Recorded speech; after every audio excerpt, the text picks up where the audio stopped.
everyone, I am here with a nightly story for you out of our Miracles Do Happen book.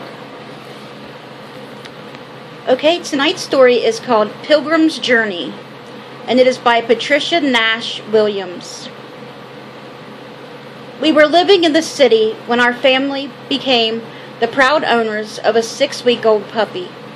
She was blonde, with the nose and a tail of a chow, and the eyes, fur, and build of a Cocker Spaniel.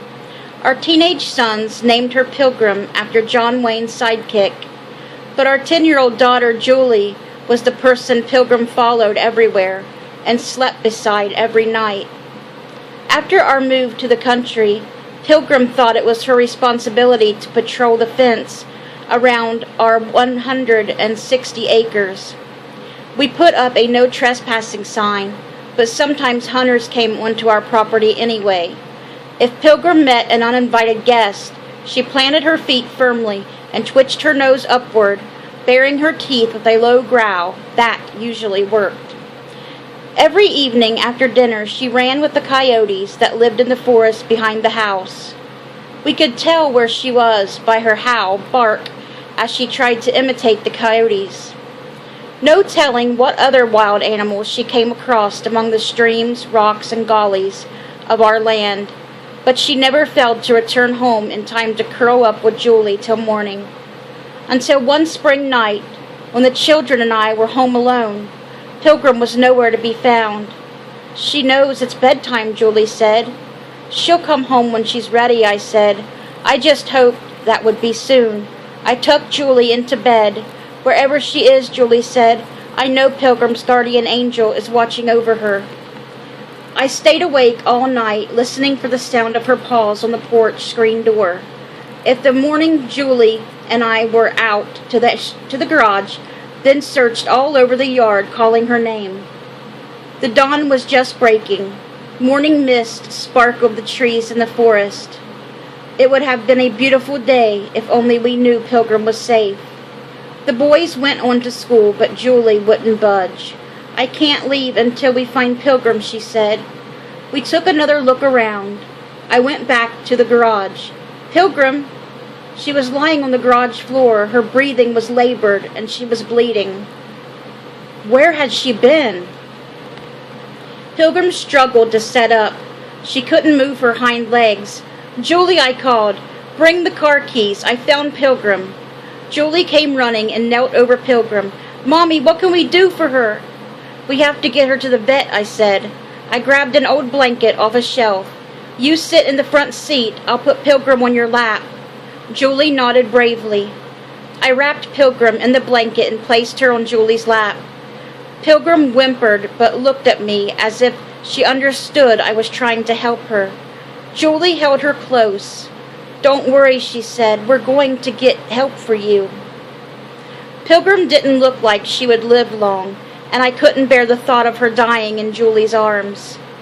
The vet's office was 6 miles away. Please, God, let her be there.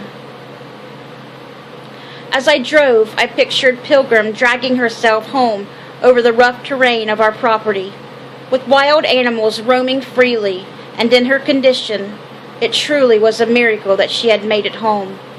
"Mommy," said Julie, "we could pray and ask Jesus to heal Pilgrim." I didn't know what to say. I had to admit I did not have the faith that God would be interested in a prayer asking him to heal an animal, but I couldn't tell that to my daughter. "Sure, honey," I said. "You go ahead." Julie bowed her head over her dog, and I held her hand. Pilgrim's eyes had closed. She was no longer conscious. Julie said a silent prayer for the dog she loved so much. Let her hope a little while longer, I thought. We pulled up to the vet's office and hurried inside. The vet laid Pilgrim on the examining table and checked the wound in her chest. "She's been shot," he said. "She must have surprised trespassers," I said. The vet listened to her breathing. "You can make Pilgrim better, can't you?" Julie asked him. "I'll do what I can," the vet said, but when I caught his eye, he shook his head. "Why don't you come back in a few hours?" he said. Julie kissed Pilgrim's head and went to the car while the vet gave me the bad news. One lung was collapsed, the other is weak. She would never survive surgery to find that bullet, if it's even in there. Frankly, I don't think she's going to wake up. "We'll be back this afternoon," I told him. I had to get Julie away. Pilgrim was comfortable. She was sleeping. The last thing she would remember would be lying in Julie's arms. We would come back in a few hours and take her home to bury her. That would be hard enough for my daughter, but I worried about something else too. Julie had asked Jesus to heal her dog. What would happen to her faith when her prayer wasn't answered? I let Julie spend the day at home with me. Chores kept us busy, but we talked over lunch. She found her way home, didn't she, Mom? Even hurt so bad she was thinking of us. "That's right," I said. Her guardian angel helped her home. I hoped one day it would be enough for Julie that she would go to say goodbye. Should I tell her now that Pilgrim was going to die? She'd learn the truth soon enough. It was a long ride back to the vet's office that afternoon. We pulled up and heard barking inside. "Pilgrim's happy bark!" Julie shouted. It couldn't be. Julie opened the door and ran in. She collided with a wagging blonde ball of fur. "Pilgrim!" Her fur was still a bit matted, but she was breathing fine. In fact, she looked as strong as ever, as if she had been out running with the coyotes. "God healed Pilgrim," Julie said. "It looks like she's good to go," the vet said. Julie took her outside to play. "I don't know how she survived," the vet said. She was getting weaker and weaker. The vet looked out the window at Julie and Pilgrim romping outside. All of a sudden, she was standing on the table. The next thing I knew, she was running around barking. I didn't do anything for her except clean up that wound. "Doctor in the car on the way to your office," Julie asked Jesus to heal her dog. She believed her prayer would be answered.